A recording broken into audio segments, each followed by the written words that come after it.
Hace poco escuché que alguien preguntaba cuál era la voluntad de Dios para nosotros.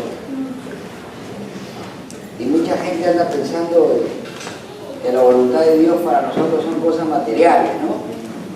Pero esto es fuera de la prédica, pero quería regalarles este versículo en Juan. Si mal no me equivoco, 6:40. Esta es la voluntad de Dios, bíblicamente.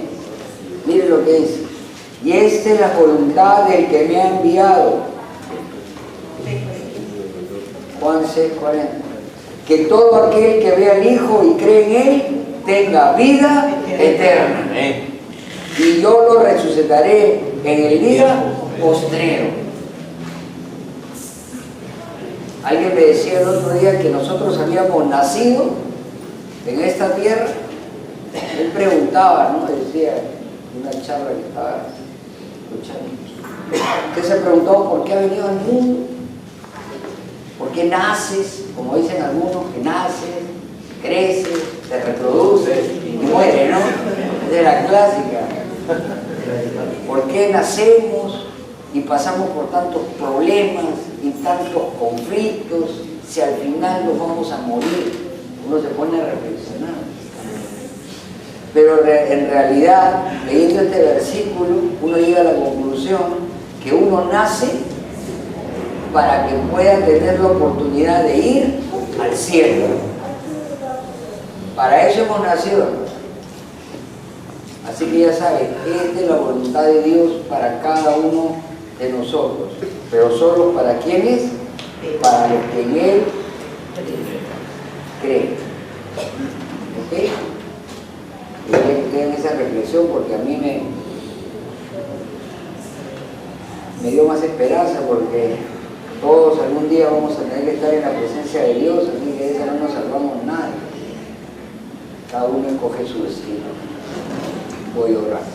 Padre, te doy gracias, Señor, en esta mañana. Nos presentamos en el nombre de Jesús, como iglesia y como persona, para recibir tu palabra, Señor. Te pedimos que tú nos hables a través de esta palabra, porque los tiempos son difíciles, Dios. Cada vez hay más presión y necesitamos algo que nos traiga paz, algo que nos mantenga, Señor, como dice tu palabra, bien al final del día, firmes, porque los tiempos son malos, Señor. Te pedimos que nos hables a través de tu palabra. En el nombre de Jesús, amén y amén. Bueno, vamos a nuestro estudio del libro de Colosenses. Hoy día vamos a empezar el capítulo 2. Y Dios mediante, capítulo 2 no, vamos a empezar el verso 8, capítulo 2, verso 8 al 12. Vamos a estudiar 4 versículos, porque hay mucha información. ¿Se acuerdan de Colosenses? ¿Cómo empieza Colosenses? No, del 1, ¿no? Del 1. Yo ya me estoy adelantando. Ahí como que no quería, yo ya tengo estudios, pues, adelantado. Colosenses era una iglesia que había sido fundada por un hermano que se llamaba Epafras. La iglesia andaba bien, como seguramente muchas iglesias habrán empezado bien. Yo estoy seguro de eso, porque yo creo que el que empieza en Cristo empieza bien, empieza con buenas intenciones, empieza buscando la sana doctrina, porque no creo que nadie que quiera ser cristiano de frente quiera buscar la mentira, ¿no? Pero algo pasa, algo pasó en esta iglesia. Comenzó a entrar la falsa doctrina. Y entonces Epafras, asustado, seguramente no tenía ya el control, ¿qué hizo? Se fue a Roma a buscar a Pablo. Y Roma, de Turquía a Roma, está un poquito lejos, ¿no? Pero fue le preguntó, le contó, y Pablo escribe esta carta. Y hemos visto lo que escribió, ¿no? Hemos visto cómo en algún momento rompe con ese falso concepto que ya estaba teniendo la gente acerca de Cristo, ¿no? De que Cristo era pues como que sí, que Cristo, pero no era suficiente, no era tan Dios como decían.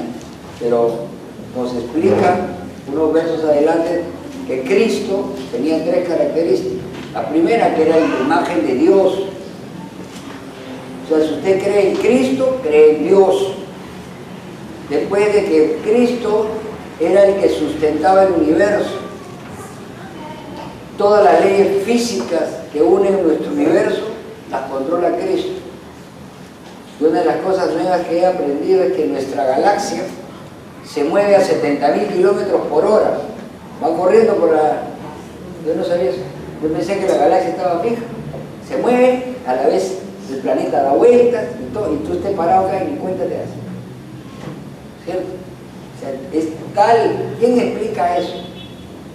Alguien tiene que ser. Y después que Cristo era la cabeza de la iglesia. Eso es importante. Porque hay gente que hace de su iglesia su reino feudal, ¿cierto? Son los reyesuelos.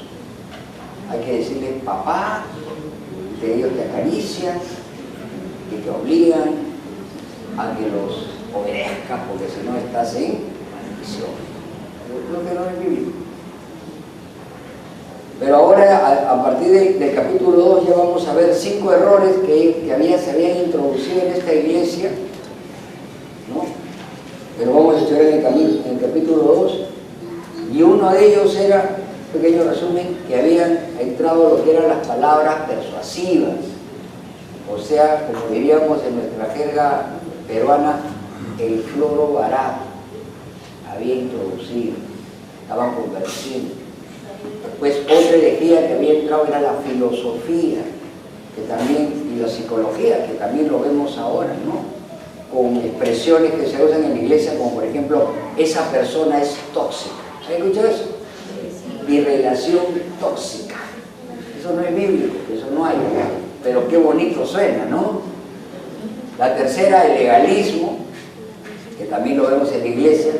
Después había entrado el misticismo, y después había entrado el ascetismo. El ascetismo ya hemos estudiado, es esas personas que hacen sacrificios y se creen mucho más espirituales, ¿no? Son los que más ayunan, los que más oran, ¿no? Entonces creemos que la mayoría de nosotros, yo creo, debemos sentarnos y tomar este capítulo, leerlo detenidamente, estudiarlo detenidamente y hacer un inventario de nuestras vidas espirituales, examinarnos para ver en qué dirección nos podríamos estar dirigiendo, para ver si sutilmente nos hemos deslizado hacia uno de esos sistemas en la actualidad. Hay muchísimos hermanos hoy día que dicen que son cristianos, que se han desplazado a uno de estos dos, ¿cómo se puede decir? Sistemas de creencia, ¿no? Que no tienen nada que ver. O sea, en realidad podemos ver que la iglesia de Colosenses estaba bien contaminada. Entonces vamos a empezar hoy día a acabar con el tema de las palabras persuasivas, ¿no? Pero veamos qué dice la Biblia. Segunda Colosenses 2, verso 1. Colosenses 2, verso 1. Porque iba a decir segunda de Colosenses, ¿no? Es medio resfriado, hermano, disculpe. Ha entrado una ola de gripe nuevamente, ¿no? Bueno, vamos a leer. Porque quiero que sepáis cuán gran lucha, esa palabra me gusta, gran lucha, sostengo por vosotros y por los que están en la Odisea y por los que nunca han visto mi rostro. Pablo no se limita acá a los lugares que él había predicado, a que había evangelizado personalmente, sino que también se preocupaba por aquellas iglesias que no conocía personalmente, pero tenía una responsabilidad en su crecimiento espiritual de ellos, ¿correcto? Nosotros también de alguna manera deberíamos tener preocupación por el crecimiento espiritual de otras personas que en algún momento van a salir de acá o van a, de repente, no sé, alguno de ustedes en algún momento puede empezar una obra, pero yo también voy a estar orando, ¿cierto? Lo que hace el pastor Nicolás con nosotros, ¿no? Aunque él no está acá, sigue orando con nosotros. La lucha, la gran lucha que él hacía acá, ¿no? La primera gran lucha era en la oración.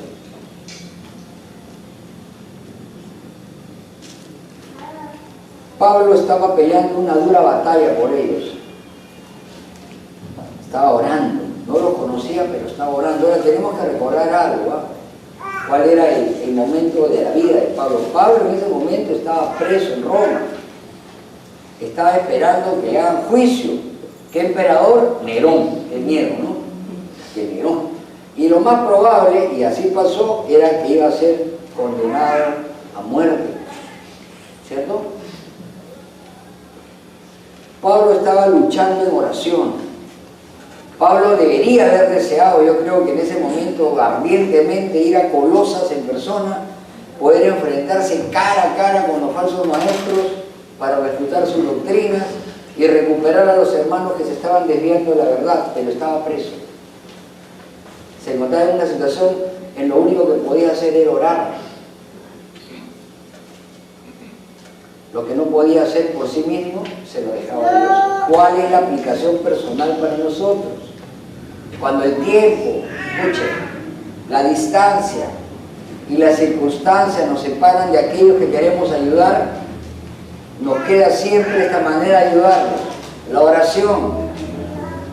¿Ok? A veces es físicamente imposible estar en esos lugares y muchas veces las mismas circunstancias, cuando hay gente que es muy agresiva, cuando hay gente que realmente usted la ve y usted se le acerca y lo rechaza, porque nos pasa, ¿no? Sobre todo cuando saben que somos cristianos, porque la Biblia habla que como somos luz, a ellos les gusta la oscuridad, no les gusta. Nos queda esa manera de ayudarlos con la oración. ¿Ok? Así que ya sabes, es un arma. ¿Qué otra forma se puede ayudar a alguien? Mire lo que dice Primera de Timoteo 4:12. Primera de Timoteo 4:12. Primera de Timoteo. Sí. Acá le estaba escribiendo Pablo a Timoteo y le decía: ninguno tenga en poco tu juventud, sino sé ejemplo de los creyentes en palabra, conducta, amor, espíritu, fe y pureza. ¿Qué está hablando? Sé de testimonio. Una forma que tenemos de luchar por otras personas también es con nuestro testimonio. Cuando dice palabra, dice en tu manera de hablar. A un cristiano se le conoce por su manera de hablar, ¿sí o no? O usted encuentra a un cristiano verdadero hablando lisuras y maldiciendo. Eso no se escucha. Su conducta, dice, tienes que tener una vida justa, tienes que tener una vida íntegra, tienes que cuidar tu comportamiento. En amor, servicio a los demás. En espíritu, hay algunas traducciones que no la tienen, pero acá dice espíritu, y aquí lo que se habla es de tener esa vida espiritual de oración constante, de fe, que es compromiso.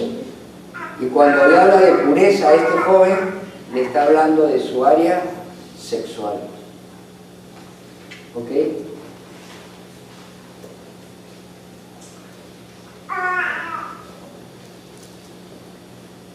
Entonces, aquí tenemos algo bien interesante, porque aparte de la lucha en oración que tenía Pablo, Pablo pasaba por una lucha personal, ¿sí o no?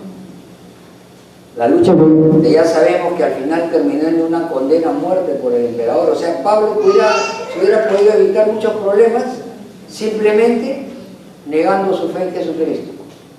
Si él hubiera negado su fe en Jesucristo, no lo mataban. Pero sabía que ese acto de cobardía traería consecuencias desastrosas en la iglesia. Si se enteraban que Pablo había negado a Cristo, muchos se habrían desanimado y habrían abandonado la fe. ¿Sí o no? Imagínense ustedes, amigos, que les hablo de santidad y de repente se enteran de que el pastor era avaricioso, adúltero. ¿Qué pensarían? La mayoría de ustedes, miren, yo se lo digo por experiencia propia. Cuando yo estaba en otra iglesia, tenía el triple de discípulos que hay acá. Así eran inmensos. Pero cuando salí de ahí, el 80% ha regresado al mundo. ¿Por qué? Porque no me estaban siguiendo a Cristo. Estaban siguiendo. ¿Se dan cuenta? Y como hablaron mal de mí en esa iglesia y les mintieron, ellos bueno, así que ellos serán los que tendrán que presentar su responsabilidad. Entonces siempre hay que recordar algo. ¿Cuál es la aplicación personal de esto? Hay que recordar que siempre hay personas, hermanos, que nos están observando y que nuestras acciones, ya siempre les he dicho, van a confirmar o van a destruir su fe. Nuestra lucha nunca es solo nuestra. Siempre está en nuestras manos el honor de Cristo y nuestro cuidado en la fe de otros. Yo ya les he hablado de eso, ¿no? La verdadera manera de mostrar a las personas que uno es cristiano es con su comportamiento, con tu testimonio. Hay gente que sabe mucho, que dicen que son teólogos, pero ¿cómo está su vida? Es otra forma de aplicación del testimonio. Y otra forma, pues, ustedes ya la saben, de la gran lucha, es la que lleva la iglesia Berea, y lo tenemos como ejemplo al pastor Nicolás, la defensa de la sana doctrina, luchar ardientemente por la fe, no pelear, simplemente exponer. Hay gente que me dice, no, pero como Dios, mejor déjalo que se encargue Dios, pero eso es lo que Dios no nos ha hecho eso. A los cristianos nos manda, dice, a sacar a esa gente del error. Para eso se está preparando. Para eso nos preparamos acá. Y es bien interesante, hermano, porque cuando uno comienza a conocer, cuando alguien te quiere predicar error, tú te das cuenta, pero en una.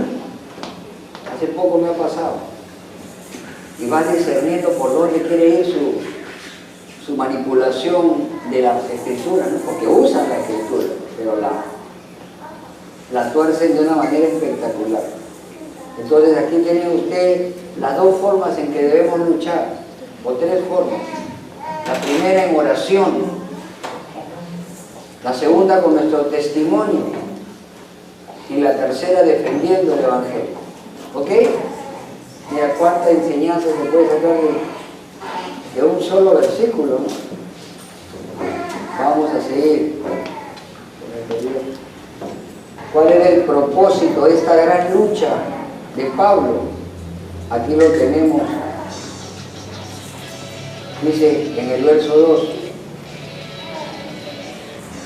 para que sean consolados sus corazones, unidos en amor, hasta alcanzar todas las riquezas del pleno entendimiento, a fin de conocer el misterio de Dios, el Padre y del Cristo.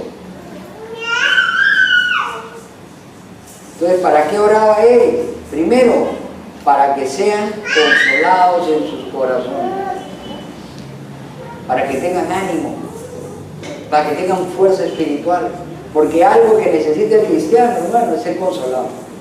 De verdad que sí.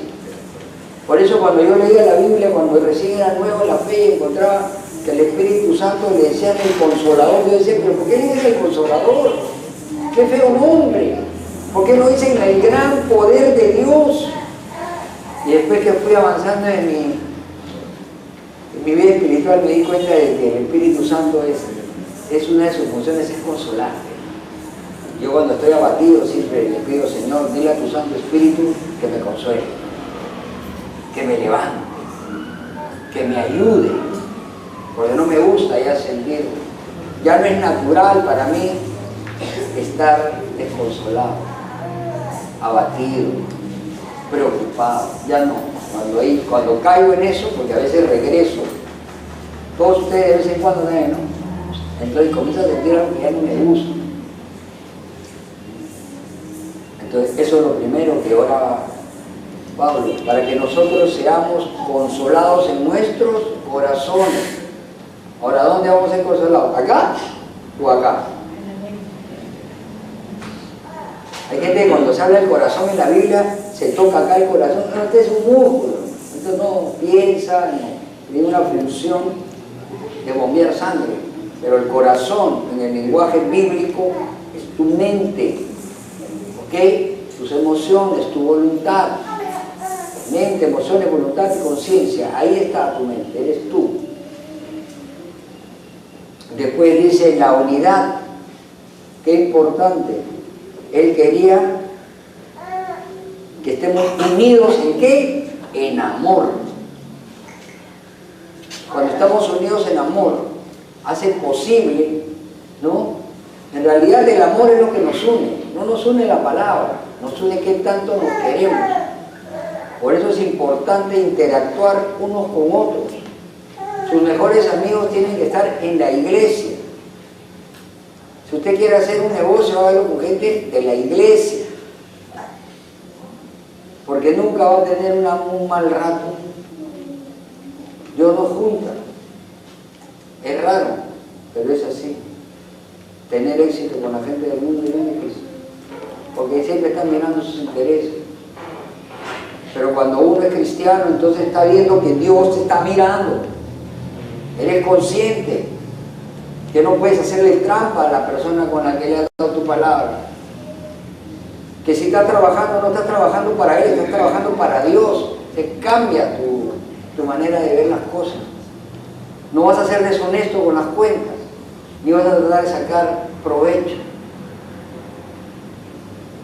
Y cuando estamos unidos en amor, esto hace posible que todos crezcamos. ¿Para qué? A mí me gusta la Biblia porque siempre va a ir como una escalera, ¿no? Para que tengamos un pleno entendimiento ¿de qué? De la verdad de Dios revelada en el Evangelio. Pleno entendimiento. A mí me gusta esa palabra, cómo usa los adjetivos.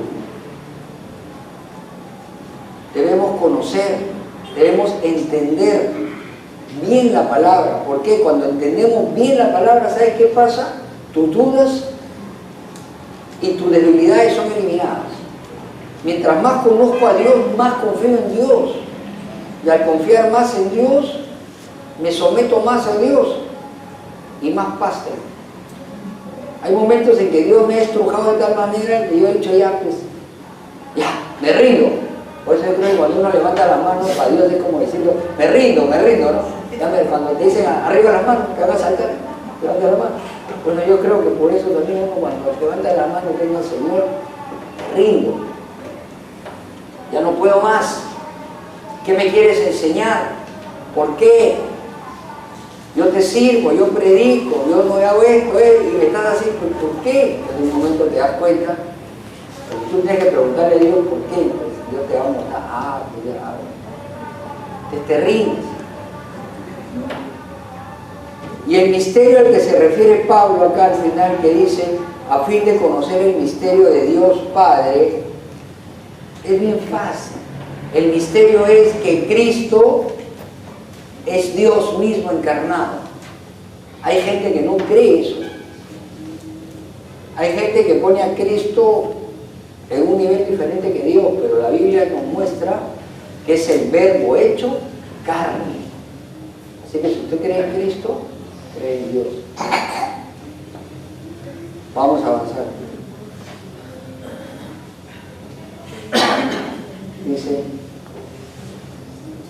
quien están escondidos todos los tesoros de la sabiduría y del conocimiento. Bueno, usted y yo sabemos que hay diferentes fuentes de sabiduría y conocimiento en este mundo, pero solamente hay uno en el que usted va a poder recibir todos los tesoros de la sabiduría y el conocimiento, y eso es en Cristo. ¿Y qué es Cristo? Libre. ¿Saben? Yo cuando recién me convertí, me enseñaban mucho el Espíritu Santo y el Padre. Espíritu Santo, Padre, porque todo el Espíritu Santo por acá. Y yo decía que el Espíritu Santo era lo máximo, ¿no? Y un día orando dije, Señor, al Padre conozco, al Espíritu Santo conozco, pero a Cristo no lo conozco. Y te soy sincero que escuché una voz que me dijo, ¿y qué crees que tienes en las manos? Este es Cristo. Si usted quiere conocer a Cristo, tiene que conocer la Biblia. Si usted quiere creer en Cristo, tiene que estudiar la Biblia. La Biblia. Es bonito de repente por ahí escuchar una predica en YouTube, bonito, pero mejor vaya a la fuente. Entonces los gnósticos, filósofos y religiosos de los tiempos pasados pretendían alegar que tenían un conocimiento superior, ¿no? Que tenían algunos secretos. Pero la verdad es que toda la verdad ha sido revelada en el primer siglo a los apóstoles y a los profetas. ¿Correcto? Y ciertamente se requiere un esfuerzo en nuestra parte, ¿no? Porque debemos estudiar la Biblia. Ahí está todo. Todo lo que usted necesita para su vida acá en la tierra y para el futuro está acá. Si quiere saber cómo relacionarse con su padre, está acá. Si quiere saber cómo relacionarse con su esposa, está acá. Si quiere saber cómo relacionarse con el que no cree, está acá. Si quiere saber cómo debe comportarse en su trabajo, está acá. Si quiere aprender a cómo orar, está acá. Todo está acá. Entonces, aquí es nuestro manual. Un manual que Dios nos ha dejado a nosotros. El problema es que nosotros decidimos si llevar el manual o no. Es como el ejemplo de la licuadora que yo pongo. Te vas a la tienda, compras su licuadora, abre el manual y dice, conéctelo a 220. Dice, no quiero, pero voy a conectar a 440. Porque a mí me da la gana. Y lo conecta y se quema, ¿no? Es igual, pues Dios te dice, cuando no conoces, mira, acá hay leyes espirituales que tienes que cumplir, no quiero seguirlas. Y como tú no las sigues, ves en tu vida las consecuencias. Y después dices, pero ¿por qué si yo no sabía? ¿O no? Pero así como la gente que maneja carro, hay un reglamento vial, cuando te para el policía tú no le puedes salir, yo no sabía. Señora, es idénticamente igual. Ahora empezamos a hablar del versículo 4. Y esto lo digo para que nadie os engañe con palabras persuasivas. El sistema diabólico del error no ha cambiado. La tarea de Satanás siempre va a ser la de hacer difícil lo que es fácil. Ser cristiano es recontra fácil. Pero hay gente que lo hace tan difícil que en vez de ser un gozo ser cristiano, es una carga. Nos llenan de regulaciones, nos llenan de una serie de cosas que no deberíamos cumplir, ¿no? Pero bueno, el diablo siempre hace que esto sea difícil y levanta a ciertas personas, ¿no?, que se ganan el prestigio de sabios, ¿no? ¿Para qué? Para mantener cautivos a la gente y darles la impresión de que ellos nomás pueden entender las Escrituras. Entonces, no te enseñan la Biblia, te enseñan ellos lo que hay en su corazón y lo que les conviene. Y uno tiene que aceptar lo que ellos dicen sin preguntar ni dudar, porque si preguntas o dudas eres un rebelde, ¿no? Entonces, este grave error que había en la iglesia en Colosas lo encontramos también hoy en día en muchas iglesias, ¿no? El pensar que la verdad solamente puede ser entendida algunas personas. Entonces la gente común, como nosotros, solamente tiene que sentarse y escuchar, no puede ir a la Biblia. Por este motivo hay mucha gente engañada.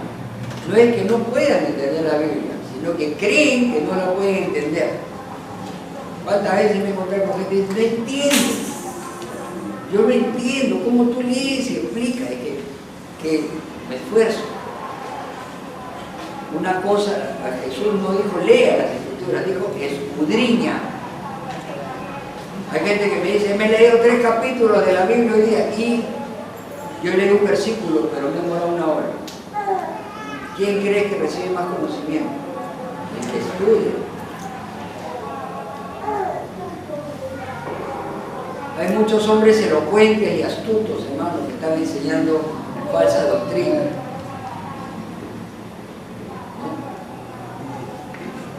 O sea, Pablo quería que los colosenses supieran que es posible y fácil de ser engañado por personas que emplean palabras persuasivas, te envuelven con esta falsa doctrina. Por ejemplo, una de las palabras persuasivas de este tiempo, ¿cuáles son? Ustedes lo conocen. La teología de la prosperidad y la teología de la fe, ¿no?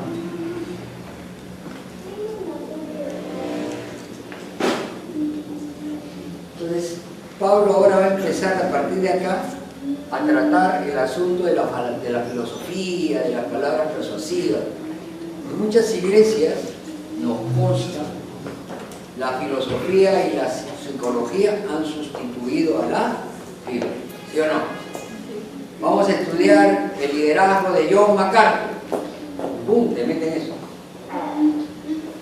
John MacArthur no, ¿cómo se llamaba el otro? Maxwell. Está bien, pero eso no es para el púlpito, pues. Y el resultado entonces que el problema no es que usted conozca la filosofía y la psicología, no es problema. Yo le digo, yo ante Dios se lo digo, yo leo otros tipos de interpretaciones de otras personas, de otras denominaciones, leo de los testigos de Jehová, de los adventistas, de los mormones, leo para saber qué están pensando. Porque si no, cuando me encuentro con un mormón, hay mormón, no, yo sé, ya sé por dónde va. Si me encuentro con un testigo de Jehová, yo ya sé cuál es su fundamento bíblico y sé por dónde agarrar. El problema no es que yo conozca eso, el problema es que yo traiga ese conocimiento acá y sutilmente comience a tratar de desplazar la enseñanza bíblica hacia ese lugar. Y ese problema no solamente existía en Colosas, también dice la palabra en el primer versículo que había unos hermanos en la Odisea. ¿Se acuerdan de ellos? De Apocalipsis. Y esta iglesia de la Odisea, cuando estudiamos al Apocalipsis, era la iglesia más débil que había en Asia Menor. Esta era la que en peor condición espiritual se encontraba, hermano. Sin embargo, sus miembros creían que se encontraban en una buena condición, ¿no? Porque era una iglesia grande, era una iglesia rica, era una iglesia opulenta, pero en realidad vamos a recordar qué le decía Jesucristo, ¿no?, a esta gente en Apocalipsis 3, 15, 17. Y usted va a ver que esta iglesia de hace casi 2000 años atrás, ahorita está presente y viva en muchas iglesias. Mire lo que dice Apocalipsis 3, 15, 17. Yo conozco tus obras. Apocalipsis 3, 15, 17. Yo conozco tus obras y ni eres frío ni caliente. Es decir, tú no tienes compromiso. Ojalá fueses frío o caliente. Pero por cuanto eres tibio, ni frío ni caliente, te vomitaré de mi boca. ¿Usted qué dice, hermano? ¿Frío, tibio o caliente? Porque él dice, ojalá fuese frío. Pero el tibio es el que dice que es, pero no es. Porque tú dices, yo soy rico y me he enriquecido, como dirían ahora. Nosotros somos la iglesia más grande, somos 20.000, somos prósperos. ¿Sí o no? Y de ninguna cosa tengo necesidad. Eso decían ellos. ¿Y qué le dice Dios? Y no sabes que tú eres un desventurado, miserable, pobre, ciego y desnudo. Dios, hasta que le da un palo, Jesús. Jesucristo estaba evaluando la condición espiritual de la Odisea. Y Jesucristo siempre está evaluando la condición espiritual de todas las iglesias. El problema es que una iglesia, acá se encuentran 4 cosas. Era una iglesia que había perdido su amor, su primer amor, su vigor, las ganas de realmente. Ya se había vuelto lo que vemos en muchas iglesias, un club social. Hace poco estuve con una gente que alaba a Dios con himnos. Y se paran y cantan himnos. Y yo por curiosidad veía, ¿y el himno de cuándo era? De 1858. Y el himno, Cuán grande es Dios, ¿sabes cuándo lo han compuesto? Cuán grande es Dios que cantamos acá, 1878. Entonces, todavía mantienen ese respeto. Pero ¿qué cosa vas a poner un rock en un culto? El cuerpo se mueve. Bueno, ahora te pongo una salsa cristiana. Ya te pongo un...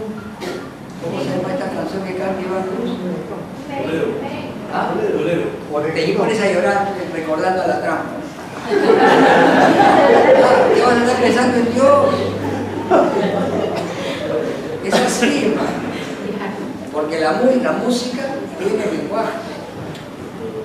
No solamente había perdido su vigor, pensaba que era rica, que no le faltaba nada. Sí, hay iglesias muy poderosas, que tienen propiedades, que tienen grandes coliseos, que los pastores son gente muy rica, pero su riqueza es solo material, porque espiritualmente son iglesias extremadamente pobres. Dios nos libre de esas cosas. Después, ¿qué más decía? Que había perdido su visión. Ellos pensaban que tenían una visión, que estaban viendo claro, pero su condición espiritual era que son ciegos, cegados por su propio pecado. Y ahora hay muchas iglesias que son ciegas. ¿Por qué? Porque están cegados por la búsqueda de la prosperidad material.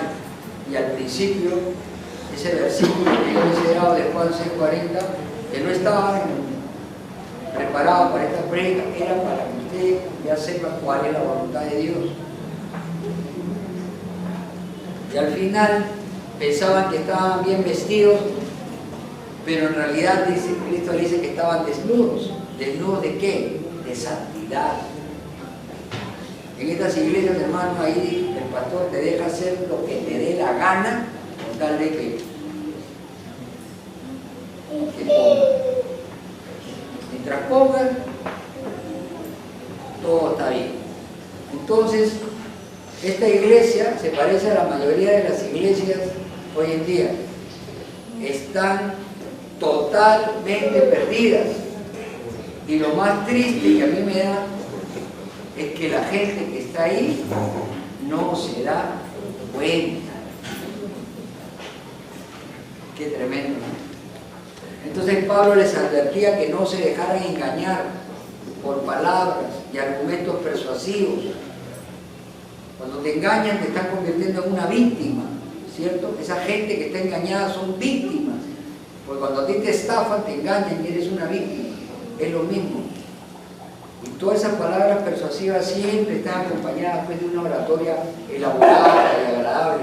He escuchado ahora último que hay un pastor de una iglesia grande que ha contratado un coach motivacional para que le haga las prédicas. Entonces él va a salir y ya le va a enseñar a mover las manos, a hablar, a impostar la voz. En realidad yo cuando vengo acá digo, Señor, toma el control. Entonces Pablo acá está, el lenguaje atractivo, hermano, no es malo, siempre y cuando no se pretenda pues uno hablar de muy intelectual y que obstaculice la exposición clara de la palabra de Dios. Hay mucha gente que me dice que yo avanzo muy rápido. Sí, yo avanzo rápido porque estaba acostumbrado a esos pastores que para decirte una cosa se demoran media hora y le dan vuelta y vuelta y yo decía ya, y de nuevo. ¿Por qué? Porque no sabían qué hablar. Tengo tanto en mi cabeza que te lo doy todo rápido, ¿no? Hay que ser, porque si no también te aburre. El objetivo es no ocultar que la palabra te purifique, que te señale lo que está mal en tu vida, de lo que deba ser corregido. Por eso Pablo a todos nos advierte que no nos dejemos engatusar por palabras persuasivas. Por eso nosotros siempre debemos preguntar ¿dónde está? Porque nuestra carne siempre va a estar presente ahí, ¿no? No sigan a la gente, hermano, sigan la palabra. Vamos a seguir. A ver si acabamos. Por lo menos el verso 7. Porque aunque estoy ausente en cuerpo, no obstante en espíritu estoy con vosotros, gozándome y mirando vuestro orden y la firmeza de vuestra fe. Realmente él encontraba algo que le gustaba de esta iglesia, dos atributos. El primero era su buen orden, ¿no? Porque dice ahí, vuestro buen orden, o sea, su disciplina y la firmeza en Cristo. Estos son dos elementos que debe tener la iglesia para defenderse de las amenazas de las doctrinas falsas. Nosotros tenemos buen orden acá, gracias a Dios, y estamos adquiriendo poco a poco una mayor firmeza en nuestra fe en Cristo. ¿Qué más dice? Vamos a leer los dos últimos versículos juntos. Por tanto, de la manera que habéis recibido al Señor Jesucristo, andad en Él, arraigados y sobreedificados en Él, y confirmados en la fe, así como habéis sido enseñados, abundando en acciones de gracia. Arraigados y sobreedificados en la fe, ¿no? De la manera que habéis recibido. Ellos habían aprendido el Evangelio de Epa, les habían enseñado bien, habían obedecido el Evangelio correctamente, no debían dudar ni buscar otro camino, mejor sino practicar lo que habían recibido. A nosotros no nos toca ya, porque acá no dice que espere nueva revelación, sino que ya tengo la revelación perfecta. No es suficiente, también dice, conocer en Cristo, sino andar en Él, o sea, vivir como Él nos enseña. Eso ya hemos conversado, ¿no? Andar en Cristo es andar bajo la influencia del Espíritu Santo, porque tú y yo siempre tenemos la oportunidad de decidir entre lo bueno y lo malo. El Espíritu Santo no nos controla. Cuando yo leo esos estudios que dicen que el Espíritu Santo nos controla, digo, ojalá me controlara. Si el Espíritu Santo me controlara, qué linda sería mi vida. No fallaría. Ya no tendría que pedir perdón por ningún pecado, porque nunca pecaría. Porque si Dios me controla, no me va a controlar mal. Pero Dios no me controla. La palabra cada vez tiene mayor influencia en mi vida. Acá dice que necesitamos estar arraigados en Cristo, como las raíces del árbol, ¿no? Mientras un árbol va creciendo, la raíz va entrando más adentro, ¿sí o no? Y llega un momento que ese árbol no lo mueve nadie. Eso es lo que significa, ¿no? Pueden venir tormentas, pueden venir sequías, pero ese árbol no se va a mover. Es igual con nosotros. Mientras más profundizamos en el conocimiento de Cristo, cuando vengan las pruebas, y van a venir, hermanos. Yo doy testimonio de eso. Pero a veces Dios he notado algo, para hacer cambios en tu vida, a veces tienes que hacer cambios drásticos. ¡Wow! Y después de tiempo te hace gracias a Dios. ¿No? Necesitamos ser sobreedificados, dice. Eso quiere decir que no necesitamos otro fundamento, solo necesitamos edificar siempre sobre el mismo. ¿Se dan cuenta? No hay. Necesitamos ser confirmados en la fe. Confirmados en la fe, como sigue siendo siempre ser firme, confirmado. Más firmeza, más firmeza. ¿Y qué dice? Al final, abundando en acciones de gracia. Esto me gusta, porque cuando tú cumples con todo esto, ¿qué pasa? Comienza a haber gratitud en tu vida de una manera natural. Yo cuando me levanto de la mañana, lo primero que hago es: Señor, te doy gracias. Abro el ojo, gracias a Dios, veo así, doble gracias. Porque sé que se va a levantar, me hace mi desayuno y todo. Camino con mi perrito en la mañana, a las 6 de la mañana, a comprar el pan y de verlo doy gracias. Porque a través de él hay otra área de mi corazón que ha sido desarrollada. Entonces, aquí vamos a hacer un pequeño resumen. ¿Cuál vendrían a ser las características de una iglesia fiel y viva? ¿Cuáles características deberíamos tener nosotros como iglesia? Primero, lo que yo veo es que deberíamos tener corazones valientes. Debemos ser cristianos valientes. ¿Qué significa eso? Tenemos que tener la capacidad que viene de Dios de dominar cualquier situación. ¿La tiene? O te me caes cuando viene la prueba. Otra característica que tenemos que tener como iglesia, y esa es importante, tenemos que estar unidos en amor. Siempre les he dicho lo mismo. Si tú en tu familia natural tienes problemas, o tú nunca te has peleado con tu hermano, ¿sí o no? Con tu hermano, con tu primo, con la tía, no nos vamos a tener diferencias entre nosotros. Van a haber. El problema no es que ocurra las diferencias, porque tiene que haber. Lo raro sería que no haya. El problema es cómo vamos a reaccionar. Tu madurez espiritual se va a ver ahí, ¿no? Eso es lo que nos va a identificar como iglesia. Cuando no hay amor en la iglesia, no es iglesia. Yo recuerdo que estaba en iglesia donde yo me sentaba y al costado había alguien que no conocía, ni lo saludaba ni me despedía, no sabía quién era. Del 100% de la iglesia conocería 20. Más bien cuando acababa el culto, se haga rápido que viene el otro turno, me botaban, me empanaban. Ya viene el otro turno. Se ríe, pero así era. ¿Qué amor podía haber ahí? Éramos un grupito nada más. Y como había liderazgo, había competencia. Yo mando más, yo traigo más, yo pongo más. El liderazgo es pésimo, crea esas cosas. Otra característica que tenemos que tener, tenemos que estar equipados con toda clase de sabiduría. La iglesia verdadera es esta, ¿no? Tenemos que tener la capacidad de reconocer la verdadera doctrina y tenemos que tener la capacidad de presentarla de manera clara y precisa. ¿Ok? Y eso solo se adquiere. O sea, si usted es profesional en algo, es porque ha estudiado, ¿cierto? Si usted es experto en algo, es porque con el tiempo ha adquirido habilidades, ¿o no?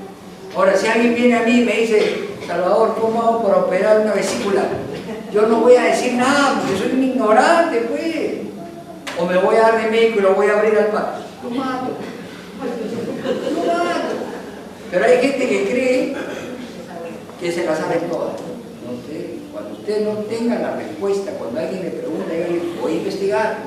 A mí me han puesto en aprietos varias veces. ¿Y qué he hecho? Me he ido a investigar, ¿no? Hay una respuesta que tengo para la clase. Tenemos otra de nuestras virtudes, y que ya la he probado estos días, es que tenemos que resistir las enseñanzas persuasivas, seductoras o mentirosas, y solamente conociendo la verdad, nada más. ¿Qué más? Debemos tener una iglesia que debe ser ordenada y firme. O sea, tenemos que ser una iglesia bien administrada. Las cosas claras y el chocolate espeso, creo que es. Por eso tenemos una administración que a fin de año presenta las cuentas. Porque nosotros somos una iglesia, pero legalmente somos una asociación. Y tenemos que por ley hacer una junta. Bueno, y bueno, Cristo es la base de nuestra doctrina, bueno. Y por último, tenemos que tener una gratitud desbordante, que demostrar una gran gratitud por lo que Dios ha hecho y por lo que va a hacer. Si eso es lo que yo siento en mi corazón, yo soy un hombre agradecido. Cuando encuentro gente que cree otras cosas, o gente que no conoce de Dios, yo digo, Señor, te doy gracias que haya sido tan bueno de haberte conocido antes de morir. ¿Dónde estaría? Ahora, yo he sido minero, pues, y he estado al punto de morir varias veces.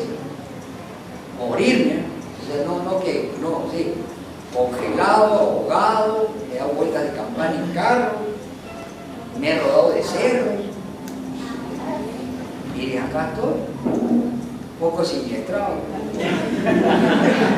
Después te queda la costilla, y encima macho, porque ya 12 años de matrimonio, güey.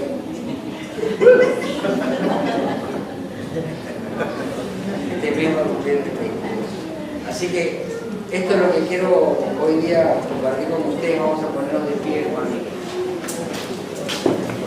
4 versículos que han quedado bastante profundos. Vamos a orar.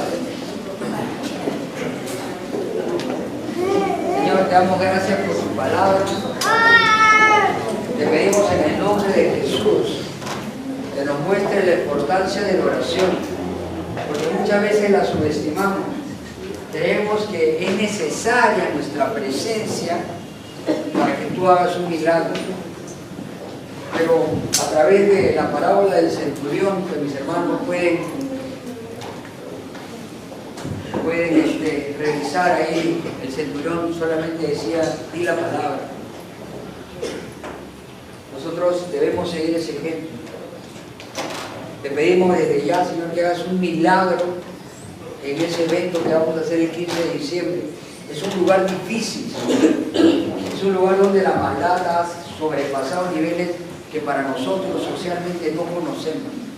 A muchos nos va a chocar, pero la Biblia dice que donde abunda el pecado, sobreabunda la gracia. Te damos gracias, Dios, porque nos está llevando realmente a un lugar donde la gente necesita el Evangelio.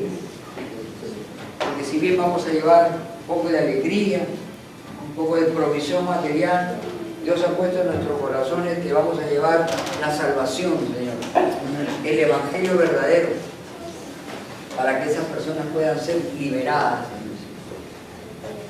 Te pedimos, Señor, que nunca nos engañen con palabras persuasivas, que nunca entre la falsa doctrina en esta iglesia, que todo lo que estemos acá estemos vigilantes, Señor, de lo que se predica en el púlpito, que nos ayudemos, porque como humanos podemos equivocarnos, Señor, que nos ayudemos en amor, sin atacar, sin querer ocupar el lugar de nadie. Te lo pedimos en el nombre de Jesús. Te pedimos, Señor, para hacer una iglesia con el corazón valiente, Señor, que podamos, como personas y como iglesia, dominar cualquier situación, porque vienen tiempos difíciles, no solo para nosotros, sino para la fe en Cristo. Equípanos, Señor, con toda sabiduría. Pon en nuestro corazón que cada uno de nosotros escudriñe las Escrituras, porque hay cosas, Señor, que yo no puedo hacer por ellos. Y una de esas es estudiar la palabra. Tú has capacitado, todos tenemos, dice la Biblia, la capacidad de entender las Escrituras.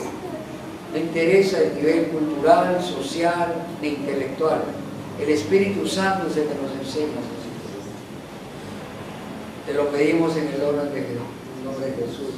Y Señor, te pedimos que cada vez nuestra iglesia siga siendo, como hasta ahora, bien administrada, bien disciplinada, Señor. Te lo pedimos en el nombre de Jesús. Amén.